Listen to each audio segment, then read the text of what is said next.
then you can give your command to shoulder arms as well. So I'll be playing roles, but everybody's a left shoulder arm second I stop. Do we hold the arm down after firing until we hear retire? Yeah, you would fire. I don't know what the Spanish believe. You can give your commands first always. So I'd rather be recover shoulder arm.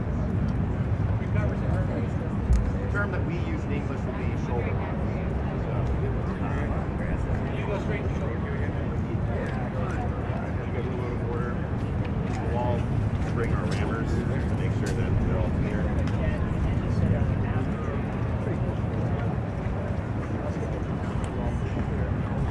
Yeah, so your buzzer doesn't go off.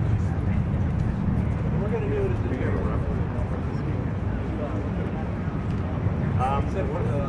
We'll be given the command to load, but we'll just go through the whole process. You won't break it down. So if y'all be, I can see it. Load left time, load.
Good morning.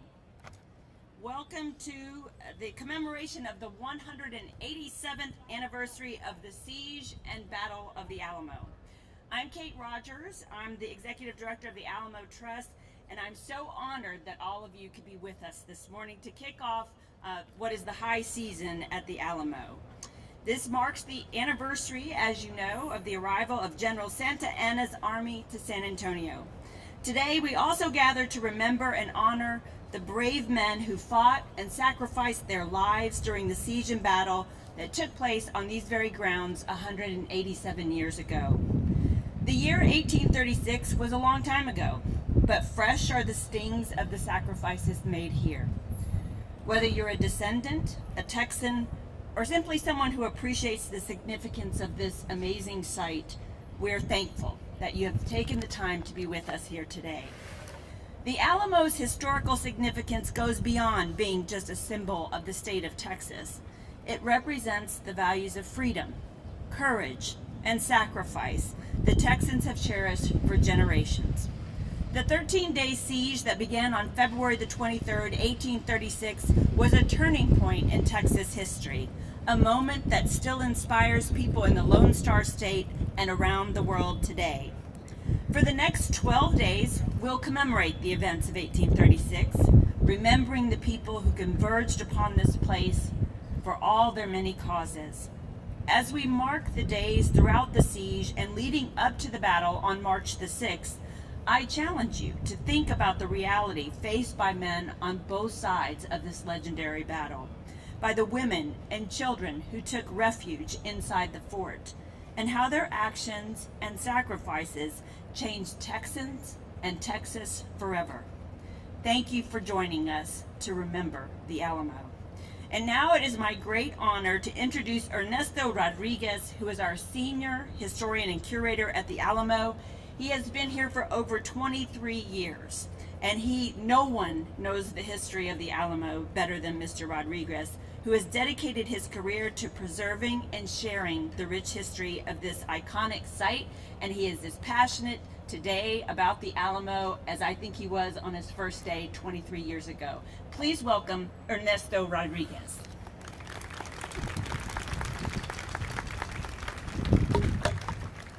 Thank you for those kind words. Discussion of a war must include information about both sides. There are living historians here today to represent and remember the Mexican soldiers as they would have appeared in the early 19th century. The names of many of the soldiers who fought and died for their country are lost to history. We know that some of the battalions suffered horrific casualties attempting to take the fort under heavy showers of canister. Though some brushed off the event as a small affair, for many on the ground, the engagement with the enemy would be indelibly pressed into their memories. On the morning of March 6th, some of the companies in these battalions would lose as many as a third of their men as they fought to retake the fort, which Centralist forces had lost to the Texians not 3 months prior.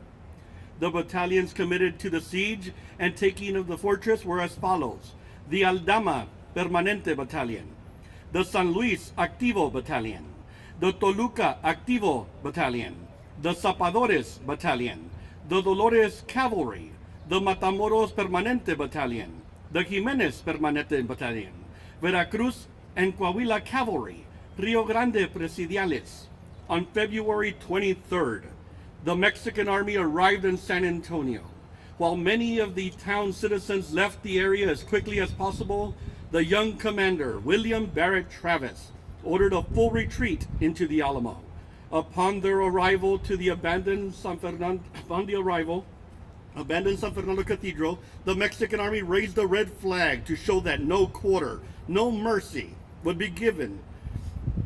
In response, someone in the Alamo fort fired a cannon towards the town. The siege of the Alamo had begun.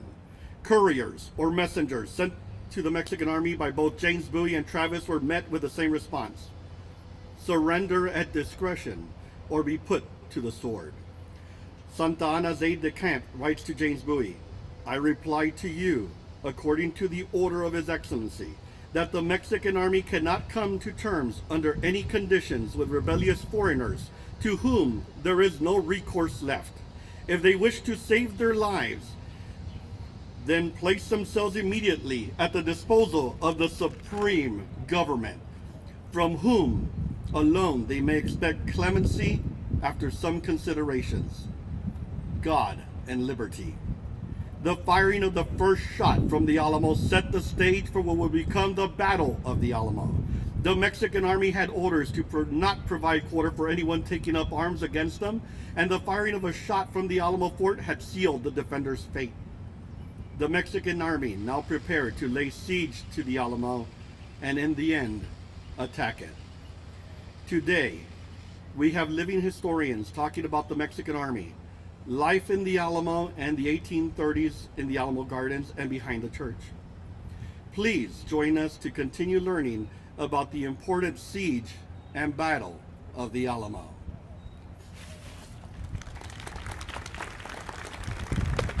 Thank you, Ernesto. You all can see why we're so proud to have Ernesto as part of our team here at the Alamo Trust. Now that he has provided us with the historical context for this important day, let's hear from a few speakers about the importance of remembering the Alamo siege and battle each and every year. So we're first going to hear today from Martha Fleitas, a distinguished member of the Daughters of the Republic of Texas, otherwise known as the DRT.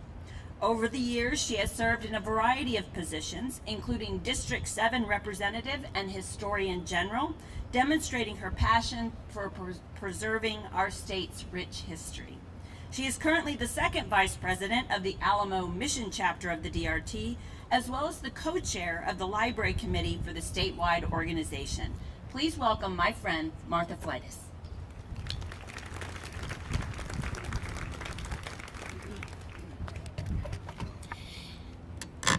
In 1891, two cousins met in Galveston. One was 37, the other 23. Both were the descendants of Texas veterans of the Revolution. Both were concerned about the dwindling number of veterans who were trying to keep our history alive. These two young women decided to form an organization of women, daughters and granddaughters of these patriots. They determined that their objective would be to perpetuate the memory and the spirit of the men and women who achieved and maintained the independence of Texas, to encourage historical research into the earlier records of Texas, to promote the celebration of March 2nd, Texas Independence Day, and April 21st, San Jacinto Day, and to secure and hallow historic spots by erecting monuments thereon, and to cherish and preserve the unity of Texas. Very lofty ideals. But by 1907, at the last Veterans Association meeting in Goliad, the 6 remaining veterans voted that, owing to the increasing infirmities of their age, votes were cast for the dissolution of their association, but they resolved that the holy memories clinging around it should be merged into that patriotic association, the Daughters of the Republic of Texas. The veterans said that they relied upon the daughters who would survive them to keep their memories, deeds, and precious legacy to be held in trust forever. The Alamo Mission Chapter was organized here in San Antonio in 1906. Why Alamo Mission for our name? These daughters, my chapter, were committed to the conservation and preservation of the Alamo, with free public access to the shrine, to preserve its history, and to encourage historical research into the men and women who were here within the walls. Even though the conservatorship of the Alamo has changed, we remain committed to always doing our part for the Alamo and for Texas history. In 1906, the Alamo Mission Chapter held its first celebration of March 2nd, Texas Independence Day. We still honor that special day and invite you to attend Texas Independence Day here at the Alamo on Thursday, March 2nd at 12:30. A local school is always honored by the chapter on Texas Independence Day. This year, both the Alamo Trust and the Daughters will honor Sidney Lanier High School. Please come and help us honor these students. Alamo Mission's pilgrimage to the Alamo originally began on San Jacinto Day in 1918. It has become an official fiesta event and is now held on the first Monday of Fiesta, usually close to April 21st, San Jacinto Day. Always remember our history. This ceremony is a solemn event with participants from all segments and cultures of our diverse community, all remembering and honoring past and present defenders of freedom. In 1909, the chapter decorated the first carriage for the Battle of Flowers Parade, and by 1925, Alamo Mission began its association with the Battle of Flowers Parade, a citywide celebration of Texas history. This parade is a fun-filled event for our city, but on each float, each carriage, they stop in front of the Alamo Shrine to leave a floral offering in silence. We honor, we remember. In 1936, Alamo Mission began honoring heroes of the Alamo annually on March 6, Alamo Heroes Day. Members of the military will carry flags representing each state that gave their sons for the freedom of Texas. Junior ROTC students from local high schools will carry the flags of nations representing the men who died at the Alamo. This year, the students from Sidney Lanier will carry these flags. Last year, students from Alamo Heights carried the flags of nations. Here in Military City, USA, a general from one of the bases or posts will speak about our Alamo defenders. This is an event not to be missed. Alamo Mission's two sister chapters, Alamo Couriers and Alamo Heroes, both participate in these days of remembrance during the siege of the Alamo.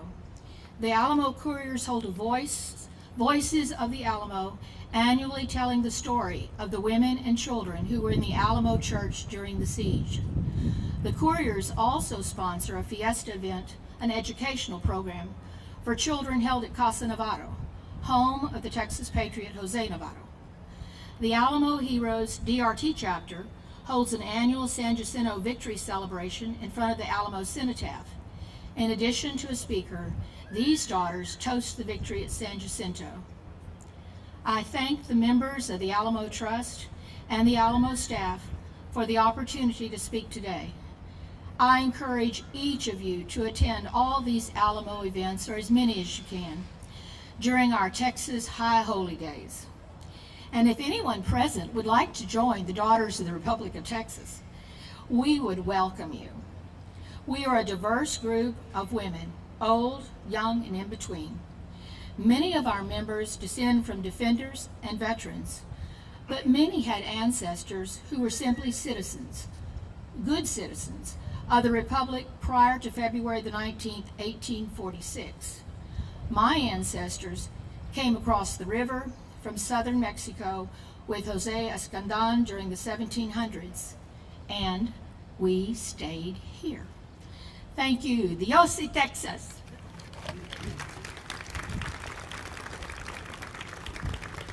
Thank you, Martha, and thank you again to the Daughters of the Republic of Texas. Were it not for their stewardship, the Alamo literally would not be here today. And I think it's incredible that Clara Driscoll, who along with Idina de Zavala stepped in to save our two most iconic structures, the Alamo Shrine and the Long Barracks. Clara herself was only 22 years old when she took up the battle to save the Alamo for all of us to enjoy many generations later. Next, I'm pleased to introduce Antonio Cerda IV. Mr. Cerda is a descendant of the Esparza family, very well known throughout San Antonio, a family that actually had members on both sides of the historic 1836 battle. As a descendant, Mr. Cerda has a unique and personal connection to the history of this site. Please welcome Anthony.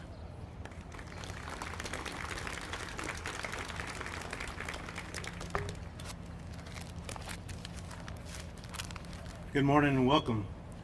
My name is Antonio Cerda IV. I'm the president of the Sons of the Republic of Texas Deaf Smith chapter in Pasadena, Texas. I'm the fourth great grandson of Gregorio Esparza. As we stand here on these hallowed grounds, let us take time to honor the fallen heroes. Bowie, Crockett, Travis, Lozoya, Esparza, and all the others who bravely defended the Alamo on March 6, 1836. Gregorio Esparza, defender of the Alamo, was born on February 25, 1802, in San Antonio de Bejar. He married Ana Salazar. They raised three sons, Enrique, Manuel, and Francisco, along with Maria de Jesus Castro, who was Ana's daughter from a previous marriage. Gregorio, he enlisted in Juan Seguin's company in October 1835, and in December he participated in the siege of Bejar, leading to General Costa's surrender. On the arrival of General Santa Anna in February 1836, Gregorio and his family were advised to leave. But before they could depart, the Mexican army was already upon them. So the family took refuge in the Alamo. They entered through a small window on the side of the Alamo chapel. Immediately upon their arrival, Gregorio reported to duty and was assigned to a cannon on the east wall of the chapel. It would be inside the Alamo that Gregorio would celebrate his 34th birthday. While Anna did what she could to comfort the women and help the men inside the Alamo by preparing meals and making them feel comfortable. The siege lasted 13 days, and on March 6th, the final attack occurred. The Mexican soldiers managed to climb the walls and overtake the Alamo. Gregorio was stabbed, and he was hit by a cannonball in his chest, and he fell to his death near the cannon that he was assigned to. Francisco Esparza, his brother, was a Mexican soldier and was granted permission to enter the Alamo and find his brother Gregorio. With the help of Gregorio's oldest son, Enrique, they found his body and gave him a Christian burial.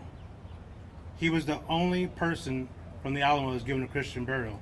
Everyone else was slain and burned. Gregorio was buried at Campo Santo on the west side of the San Pedro Creek. After the battle, Santa Anna met with all the women and children that were spared. At that time, Anna and her children were given a blanket and 2 pesos and asked to leave the compound. Gregorio's heirs were instrumental in establishing San Agustin Church, the first Royal Catholic church in Tascososa County, where many Esparza descendants live today. I'd like to take a brief moment and recognize all the Esparza descendants that are here today. Please stand.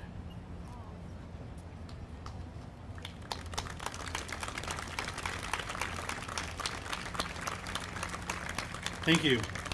As we commemorate the 187th anniversary of this battle, let's take time to reflect on why we're here and teach future generations what happened here. May we never forget. Remember the Alamo. Thank you, Antonio. May we also never forget Gregorio and the sacrifice that he made here. Our next distinguished speaker is Lee Spencer White, president of the Alamo Defenders Descendants Association, a group that consists of descendants of the men who fought and died at the Battle of the Alamo. She's a direct descendant of Defender Gordon C. Jennings. With her familial connection to the battle, White has a deep personal investment in preserving the history and memory of the Alamo and its defenders. Please welcome Lee Spencer White.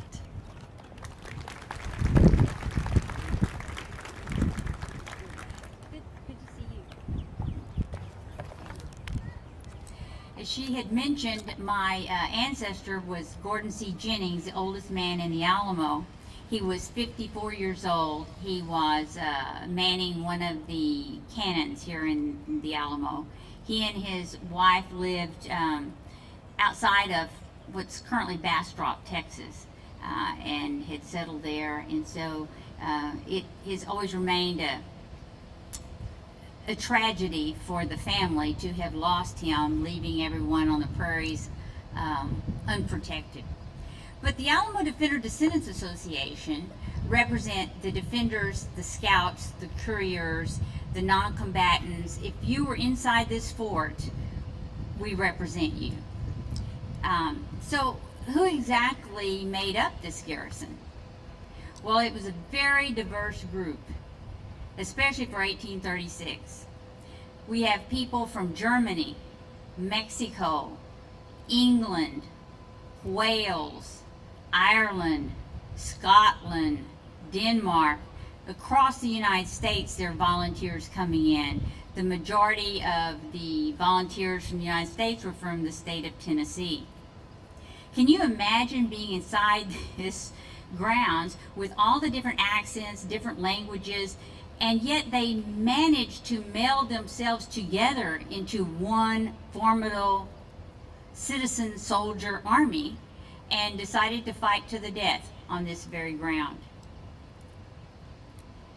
You might ask their occupations. I found this very fascinating. We have a shoemaker, a merchant, a horse jockey, a blacksmith, a farmer, civil engineer, Indian scout, rock mason, one former U.S. Congressman, Crockett, one Methodist preacher, one Baptist preacher, 5 lawyers, 7 doctors, and the main doctor, who was the surgeon for the fort, was a confirmed abolitionist by the name of Dr. Amos Pollard. As I said, the oldest defender was Gordon C. Jennings, and the youngest was William King, age 15. He and his family had settled outside of Gonzales, Texas. The youngest killed in the battle were non-combatants, and they were the sons of Anthony Wolfe, and they were both under the age of 10 years old and were bayoneted inside the church. And let us remember Sarah Herndon, a black woman and the common law wife of Defender Patrick Herndon. She died during the battle, most likely helping her husband man a cannon in this area where you sit. We cannot tell the story or remember the Alamo without remembering Joe, the Alamo commander's manservant. He is the one that gave the first eyewitness account of the battle, and he gave that account to the Texas government. He escaped the Mexican army and made his way across the prairie to tell the story. He was wounded in the battle, but was spared by the Mexican army. And like I said, I don't know if they were going to recruit him, but that's what it appeared to be, and then he escaped from the Mexican army. I think we tell this story generation after generation, but we also learn new parts and pieces of this story. Every year something new comes forward. We flesh out the story of the defenders. Who were these people inside this fort? Why did that spark that started here turn into such a blaze that ended at San Jacinto? Part of that is that last stand, and that they had families that were fighting, and they ended up fighting at San Jacinto. So whether their names were McGregor from Scotland or Abamillo from Texas, they, along with nearly 200 souls, died inside this fort. They died an honorable death, making this the last stand on earth. And as their blood congealed on this ground, they forever become a garrison in the minds of all who encounter this story and will for eternity. Let us remember and honor this small garrison of citizen soldiers who gave their lives so that we may live in the great state of Texas. We truly stand upon their shoulders, whether you're a seventh generation, a Native American, or you came here last week. We all stand on the Alamo Defenders' soldiers. And I would like to ask you to always remember them, not only on March 6th, but remember again that you stand on their shoulders and that we owe them something. And that small spark somehow made it through all of this. And Travis was in one of his letters, asked that posterity do his memory justice. And that's what we're doing today. We're trying to do the Alamo Defenders' memories justice. So I ask you to remember the Alamo, and I ask that God bless Texas and bless you. Thank you. Thank you, Lee, for those heartfelt words. So ladies and gentlemen, distinguished guests and fellow Texans, I'd like to express once again my gratitude that all of you took the time to be with us here this morning. It's been an honor to hear from all of our speakers. Please, let's give another hand to Ernesto Rodriguez, Martha Fleitas, Antonio Cerda, and Lee Spencer White. We thank each and every one of you for your thought-provoking and inspiring words. And I hope maybe we've all learned a little something about the battle that maybe we didn't know before we came today. As you've heard, there's great power in gathering each and every year to remember and honor the participants of this important historical event. As Texans, I don't have to tell you, we're proud of our heritage and the values that the Alamo represents: courage, sacrifice, determination, and freedom. These values continue to inspire not only Texans but Americans today, and it's important that we continue to honor the men who fought for them. We must never forget their sacrifice, the brave men and women who fought for Texas and the Alamo, and the role that their actions played in shaping the history of our great state. Thank you again to all of our speakers for sharing their passion about the battle. And like I said, hopefully they've given us all something a little bit to think about.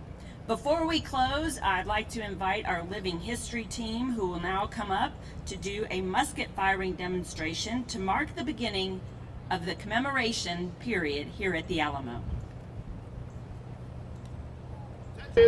Squad, shoulder, arm. Come out, face.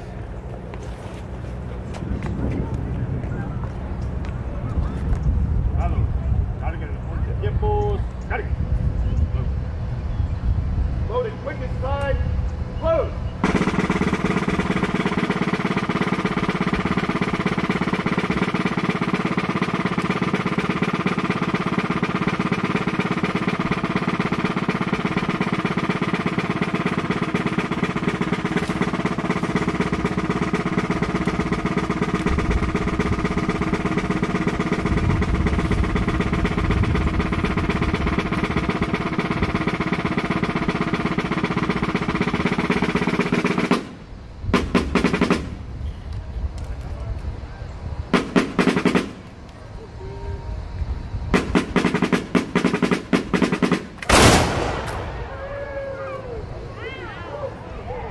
Shoulder, arm.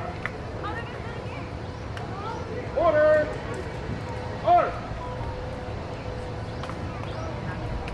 Spring, red rod.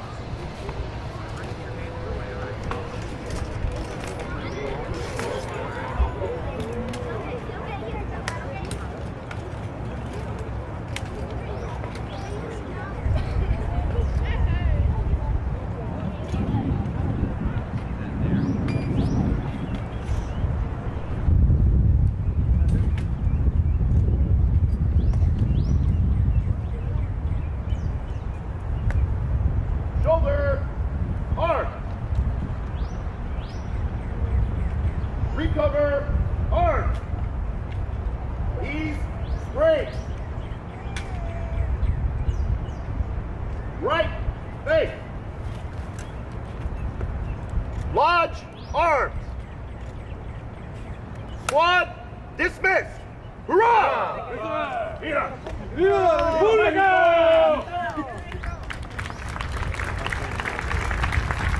And there you have it.